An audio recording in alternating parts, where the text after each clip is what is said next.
우리들 부모님이 생각나죠. 공부해야 되고 게임하면 안 되고 실패하면 안 되고 밖에 나가면 안 되고 좋은 대학에 가야 되고 대기업에 가야 되고 휴학하면 안 되고 퇴사하면 안 되고. 우리는 부모의 역할을 완전히 잘못 이해하고 있습니다. 어디서 배운 적도 없고 본 적도 없기 때문입니다. 보통 아이들이 내 말을 잘 듣고 공부를 어느 정도 잘하면 잘 키운 것이라고 생각합니다. 하지만 이거 완전히 틀린 이야기입니다. 다른 게 아니라 틀린 거라고 합니다. 그래서 저희는 정말 간단하게나마 부모의 역할이 무엇인지, 그리고 지금 당장 실천할 수 있는 4가지 실천법, 그리고 어떤 부모가 되는 게 좋은지 한번 빠르게 알아보겠습니다. 1번, 부모의 역할이란, 부모의 역할, 즉 양육의 목적은 자립입니다. 이거 하나만 알아도 정말 많은 문제가 해결됩니다. 아이와 쓸데없이 싸울 필요 없이 온전히 사랑만 줄 수 있게 되죠. 다시 한번 말하자면 부모의 가장 중요한 역할은 자녀를 자립적인 성인으로 키우는 것입니다. 그리고 가장 중요한 부분, 아이의 행복은 아이가 찾는 겁니다. 부모가 찾아주는 게 아닙니다. 이것도 참 간단하지만 중요한 이야기입니다. 이런 부모님들이 많습니다. 우리들 부모님도 그랬고, 왜 이렇게 말을 안 듣냐? 아이가 부모 말을 듣게 하는 게 양육의 목적이 아니라는 겁니다. 원래 아이들은 말을 듣지 않고,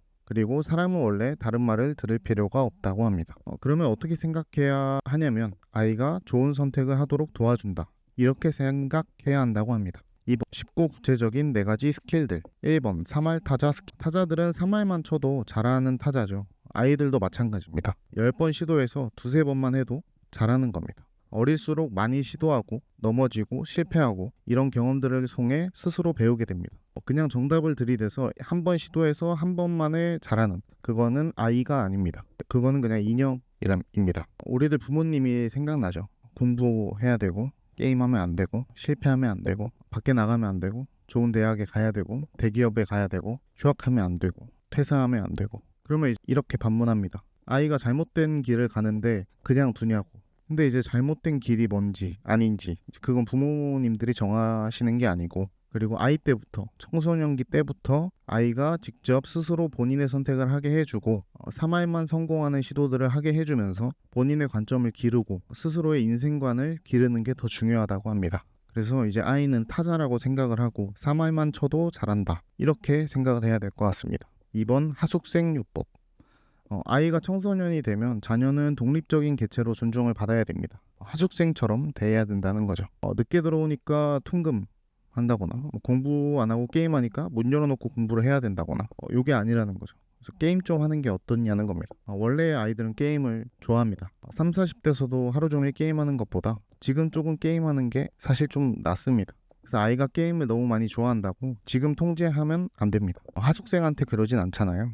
그렇게 한다고 해서 아이가 사실 말을 듣지도 않습니다. 남에게 통제가 됐을 때 오히려 더 하고 싶게 되고 더 집착하게 되는 게 사람이라고 합니다. 그래서 본인에게 통제권을 온전히 주어야 오히려 아이에게 책임감이 생기게 된다고 합니다. 3번, 미래에서 온 아이, 과거에서 온 부모. 우리가 휴학한다고 했을 때, 퇴사한다고 했을 때 부모님의 반응이 어떨까요? 좀 늦더라도 방향이 중요하지, 이런 부모님은 사실 거의 없습니다. 그냥 세상이 무너지는 줄 아는 부모님이 많죠. 왜 이렇게 되는 걸까요?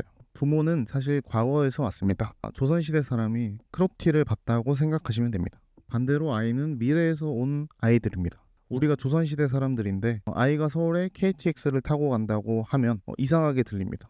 그래서 거기서 우리가 아이들한테 무슨 말도 안 되는 소리를 하냐, 이렇게 하면 안 된다고 합니다. 그래서 이 아이는 미래에서 온 아이지, 그리고 우리는 부모한테 반대로 우리 부모는 과거에서 온 사람이지, 이렇게 생각하고 서로 굳이 이해를 구하지 않거나 아니면 그냥 있는 그대로 바라봐주는 게 필요하다고 합니다. 4번, 20초 허그요법. 아침 저녁으로 20초 정도 안아주는 겁니다. 내 사랑을 짧은 시간이지만 효과적으로 전달할 수 있다고 합니다. 사랑한다, 고맙다, 이런 말도 해주고, 이거는 사실 아이들뿐만 아니라 배우자끼리 해도 좋다고 합니다. 3번, 자 그러면 어떤 부모가 되고 싶은가? 서울대에 보내는 부모가 되고 싶은지. 요새는 사실 이런 분들이 많이 없으신 것 같은데 그래도 거기에서 크게 벗어나지는 못하는 것 같아요.